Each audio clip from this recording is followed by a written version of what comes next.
Is it recording? I clicked record. Yes, we're recording. Okay. So again, your faces won't be shown, shouldn't be shown unless you speak. Even then, I don't think it will. All right, so here we go, guys. Exponential functions.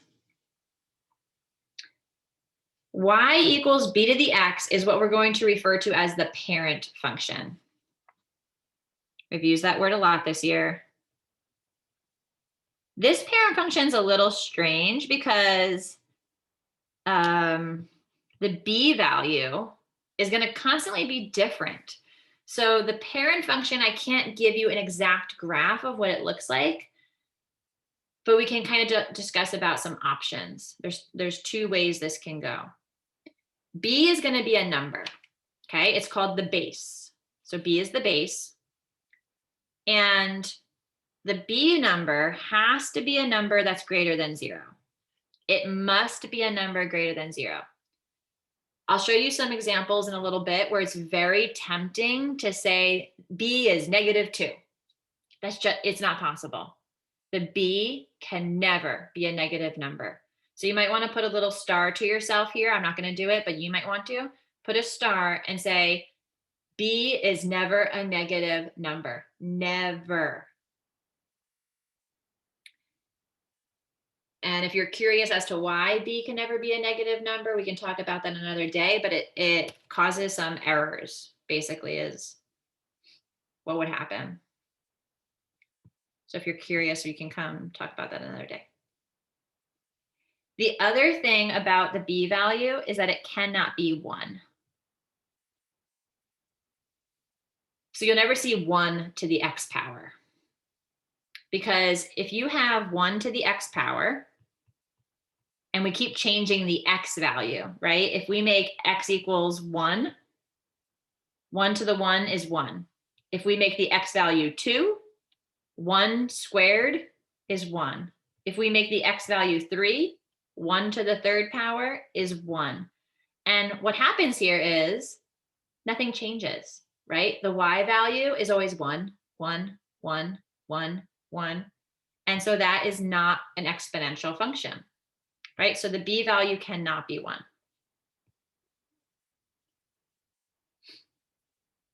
Now, depending on what the b value is, depending on what the b value is, tells us what we're dealing with here. If the b number is a number greater than 1, okay, if the b number is a number greater than 1, we have an exponential growth function. Can't talk today. Or write.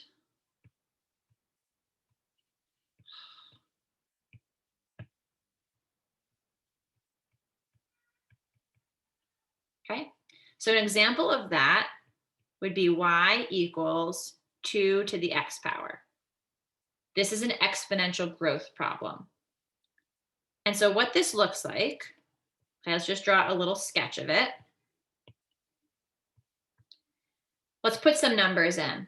If I put 0 in for x, 2 to the 0 power, anyone know what 2 to the 0 power is? Anyone know what anything to the 0 power is? 1. 1, very good. Yeah, very good. 2 to the 0 power is 1. So this would be 0, 1. Anything to the 0 power is 1, guys. Good job. If I put a 1 in for x, right? 1 comma 2 to the 1st power is 2. 1 comma 2. Right? So this was 0, 1. This was 1 comma 2. What about if I put a 2 in for x? 2 squared is 4.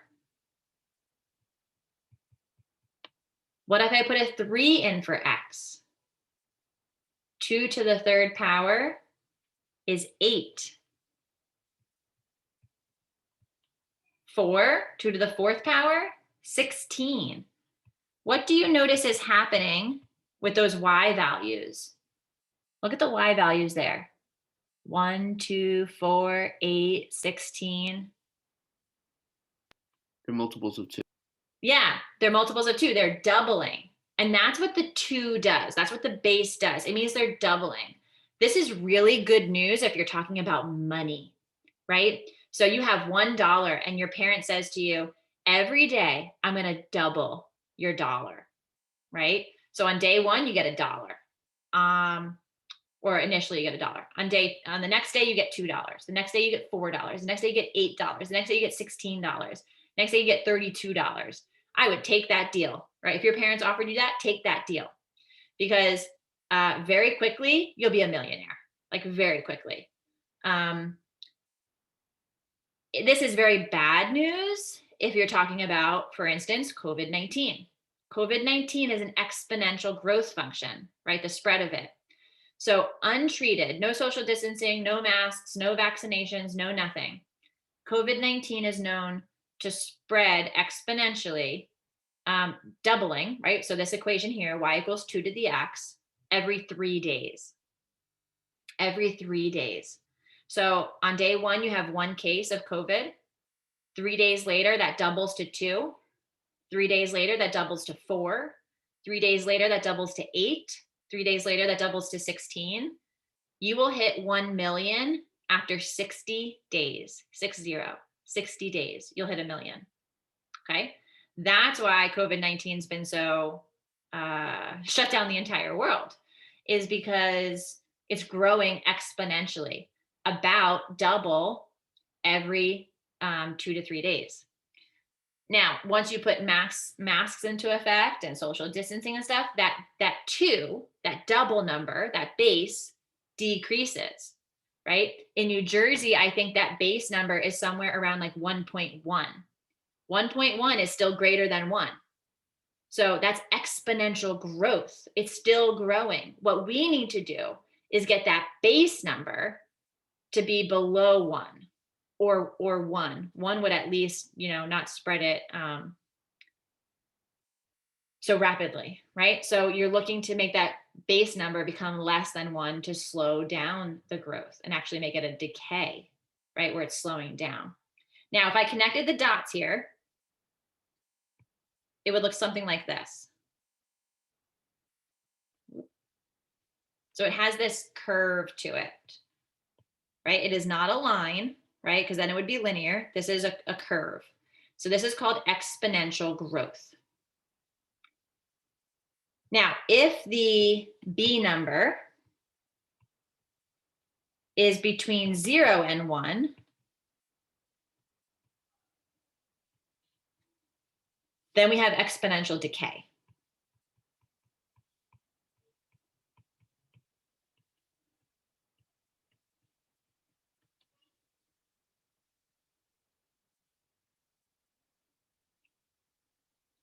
Notice that I didn't just say less than 1, because we can't have a negative number, right? So it has to be between 0 and 1. So an example of this might be y equals 1/2 to the x power.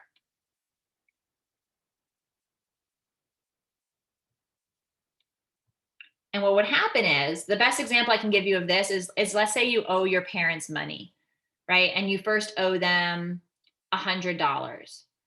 And so each day you pay them back half of the money you owe them.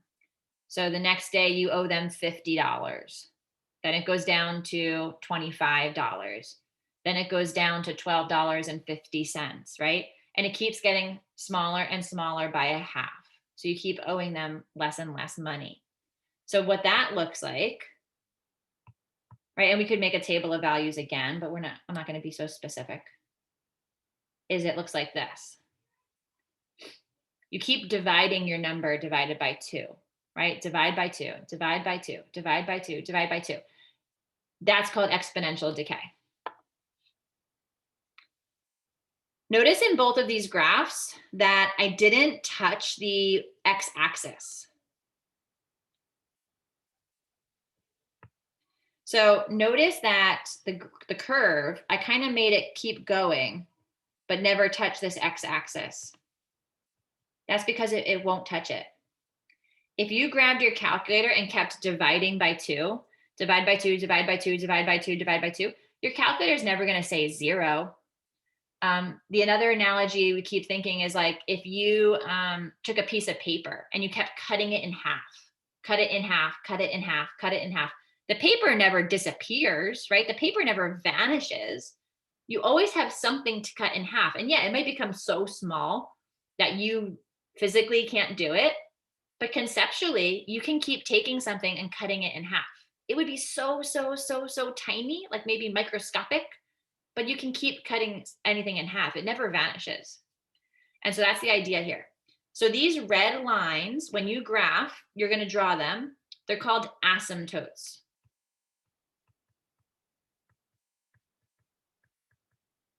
Okay, asymptotes. An asymptote, I'll put the definition on the screen, but basically it's a line that we're going to approach, right? It's a line that we're going to approach. In this chapter, we don't touch the asymptote because you never get there. In this chapter, you never touch the asymptote. Notice I'm saying this chapter because there are times, and you'll basically see them in pre-calculus and calculus, there are times where you will touch the asymptote. In this chapter, you don't, okay? So here's the official definition of it. You can take a screenshot of it or copy it down, your choice.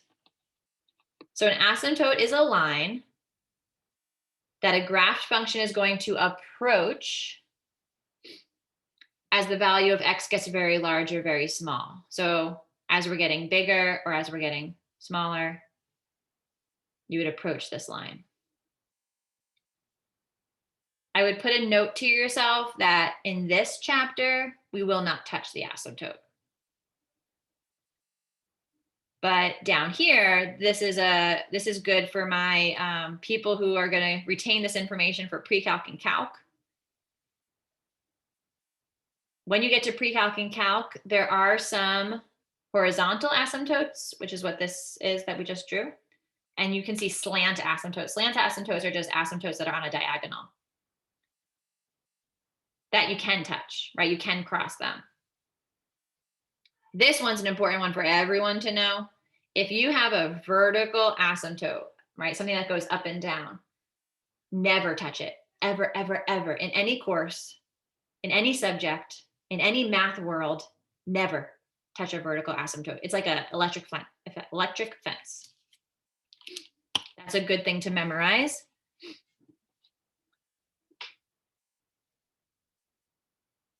Vertical asymptotes are like electric fences. You can never touch them.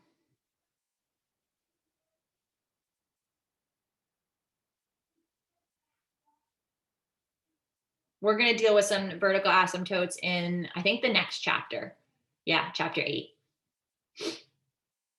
So you'll need to know vertical asymptotes are like an electric fence in chapter 8.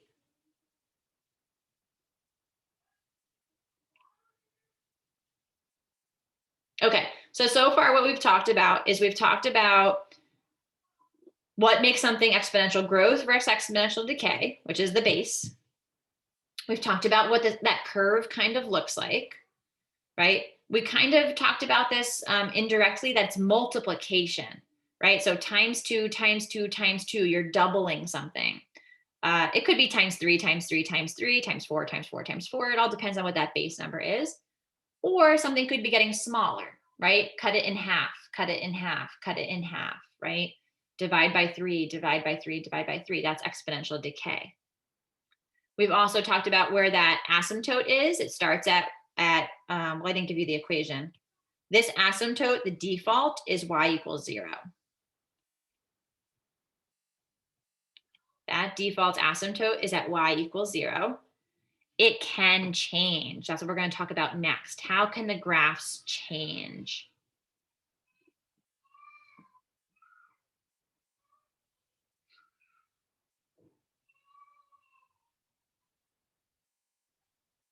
Okay, let's also, while we're on the screen, let's talk about the domain and ranges of these graphs. So domain, I'm going to start with this guy over here. Domain of this graph, look at the x values. So look at the pink curve and look left to right. It goes forever. It goes forever to the left. It goes forever to the right. So the domain is all real numbers. Good news, the domain for all exponential functions, all real numbers. So you might want to put in parentheses like for everything, right? For all exponential functions. Side note, you know something is an exponential function if the x is in the exponent. See how the x is up there? That's what makes you know it's an exponential function, because the x is in the exponent. That hopefully is obvious, but maybe not, so pointing it out. Now, range is going to be related to your asymptote. We are either going to be above the asymptote or we'll be below the asymptote. That could happen. So in order to figure out your range, you first need to figure out your asymptote and then say, am I above it or below it? So in this problem, my asymptote is y equals 0. So I'm going to say my range is either y is greater than 0 or y is less than 0. If I'm above it, greater than. If I'm below it, less than. So in this graph, I am above the asymptote. So I'm going to say greater than 0. I'm not going to say equal to, because we don't touch the asymptote in this chapter. So hopping over to this other graph, the domain would be all real numbers, always is. The range is related to your asymptote. We're either above the asymptote or below the asymptote. So in this case, we are above it, so greater than 0. All right, let's talk about some transformation stuff.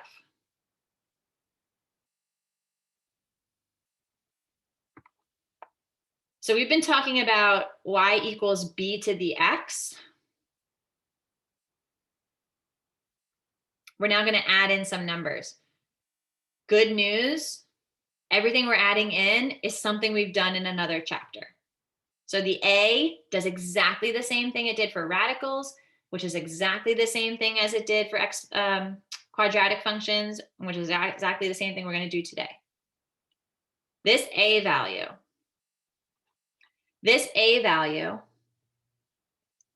if a is a negative number, same thing it's done in all the other chapters. Hopefully you're already finishing the sentence in your head. If a is less than 0, we reflect over the x-axis.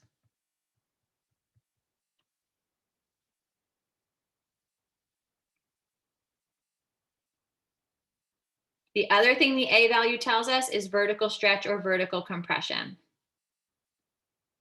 So if the a value, absolute value, is greater than 1, we've got a vertical stretch. If you look at the absolute value of that a number and it's less than 1, you've got a vertical compression. I know you know this because you all did it on your test on Friday. And even though I didn't grade yours, period 1 was beautiful, right? So I think you guys got this vertical stretch and compression stuff down now. The exponent, right, where the x is, the exponent, that's going to tell us all the horizontal stuff. So if you saw a negative sign in the exponent, that would be your reflection over the y-axis. We're not going to do that. If you saw a multiplication up in the exponent, that would be your horizontal stretch or compression. We're also not going to do that. Okay, but that's where it would be located. What we are going to do is this h value. This is a horizontal shift, left or right. Remember that it's opposite what you think it should be.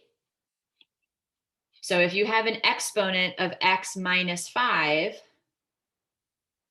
that's actually a horizontal shift 5 to the right. So if you need that little star, put that little star there. Opposite direction of what you think it should be. Negative is actually to the right. Positive is actually to the left. And then our k value does what our k value has been doing all year as well. This is your vertical shift up or down.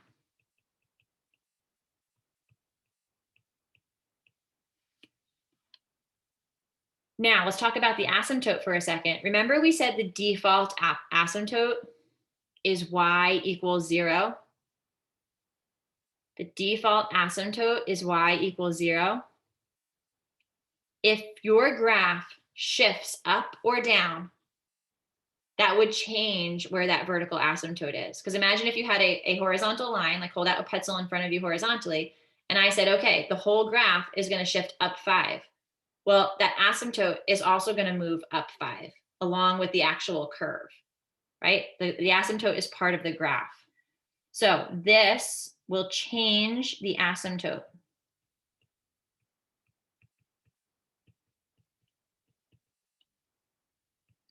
And it's going to change it to y equals whatever that k value is. So if it's an up 5, your asymptote is y equals 5. If it's -7, your asymptote is now y equals -7.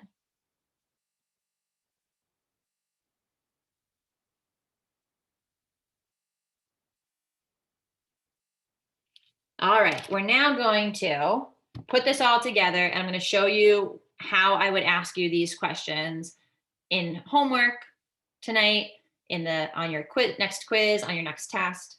I'm going to show you exactly what we're going to use. If you printed the worksheet, that's what we're now using. So I have you print a worksheet. If you printed it, it has 2 of these on it. The top one is what we're going to do for class right now. The bottom one, use it for homework. This is the chart I would give you on a test or a quiz, which is not going to be until next week. So nothing this week for tests and quizzes.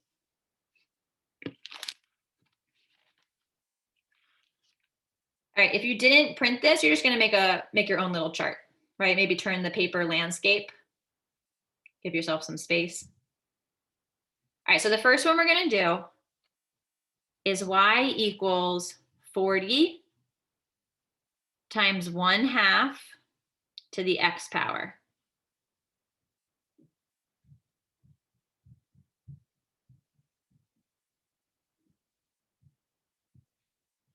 So is it growth or decay? How do you decide that? You look at the base number. The base number is 1/2. So because the base is 1/2, this is a decay, exponential decay function. If I was describing the transformation here, I would just say vertical stretch by a factor of 40, and that's it. The 1/2 is not part of the transformation. The parent function here would be like y equals 1/2 to the x, right? So the parent function would be y equals 1/2 to the x, and then the 40 is the transformation, vertical stretch. All right, domain is all real numbers. Always is. So if you were doing this on a test, I see so many kids do this if we're in class. They just go right ahead and just fill in that domain the whole way through. All right, range. Well, range depends on the asymptote. So let's do the asymptote first. Your default asymptote is y equals 0. That only changes is if you have a vertical shift. We do not have a vertical shift. So our asymptote is y equals 0. It did not shift up or down. The range is related to that. So I am either going to be above the asymptote or below the asymptote. How do I decide if I'm above or below? You look at the A value. If the A value is positive, we're going to stay above the asymptote. If the A value is negative, I'll reflect below the asymptote. Our A value is positive 40. So we're going to stay above the asymptote. So greater than. All right, y-intercept. To find a y-intercept, you make the x value a 0. To find any y-intercept in math, right? No matter what kind of function you're talking about, you make the x value into a 0. So you're going to do a little bit of calculation in your head right now. take 0 and plug it into the equation for x. Go ahead, see if you can get an answer. 0 comma what? You can use a calculator or just use mental math. Good, 0 comma 40, excellent. Now, if you're doing mental math, remember PEMDAS? So you would do the 1/2 to the 0 first, then multiply by 40. Don't do 40 times a half first and then do the exponent. That's going to mess you up in certain equations. So how are we going to graph this? Here's what I'm looking for graphing. No table of values, nothing crazy. Just use the information from this chart to graph. So we have an asymptote at y = 0. So I want to see that. We have an intercept at 0, 40. I'm just going to ballpark and say 0, 4 and pretend I'm counting by tens, right? So don't make your chart go up to 40. It's okay. I know I'm above the asymptote, and I know it's a decay function. So look at the notes from the beginning of the period. What does a decay function look like? A decay function looks like this. So I want to see that curve, and it should not touch the asymptote.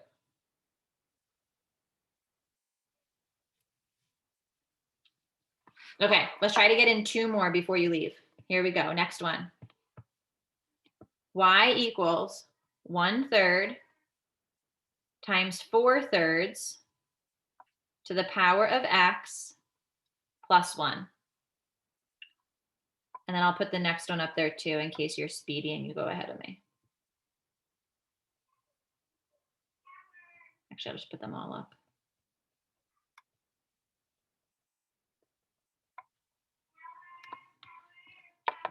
All right, so let's look at that second column.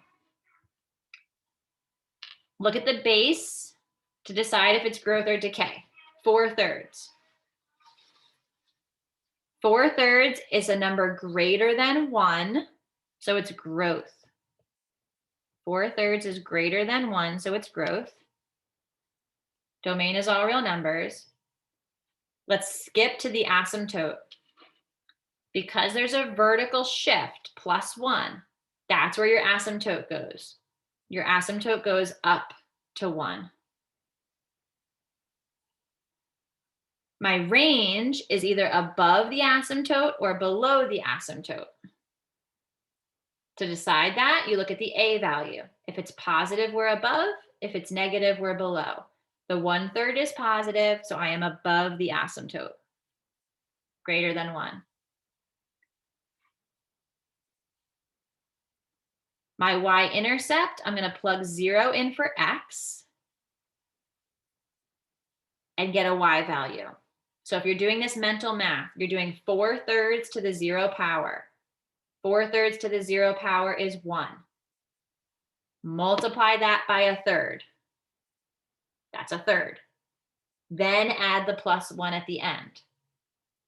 So 1 and 1/3. Or you could say 4/3. If you used a calculator, you should get the same answer. So now I'm going to go to my graph paper. I'm going to draw my y-intercept at 1 1/3. I'm going to draw my asymptote at y = 1. And then I'm going to draw a growth curve. Growth curves from left to right, they grow. They move away from the asymptote. And that's all you need to do. All right, we're going to squeeze in one more example because I want to show you something that has a negative sign. Last one, we got 2.5 minutes to do it. So y = -120, 1.4 to the x. Look at your base. It's greater than 1. So this is a growth curve, exponential growth. Domain is all real numbers. Skip to the asymptote. The asymptote is y = 0 because there was no vertical shift. My range, I'm either above or below the asymptote. To decide that, you look at the A value. The A value is negative 120. That negative sign is a reflection over the x-axis, which brings us below the asymptote. So we're going to say less than 0. My y-intercept, plug in a 0 for x, and you're going to get negative 120. Okay, let's go to the graph paper. I'm going to graph my asymptote, y equals 0. And I'm going to graph my y-intercept, 0, negative 120. Guys, when I ask you to graph 0, negative 120, you can like imagine this in your head so many different ways. I'm just going to pretend I'm counting by hundreds. And so if I count by hundreds, there's negative 120. You don't need to label that or anything like that. When it's big numbers like this, I'm just going to kind of go with whatever you do. Now, it's a growth curve.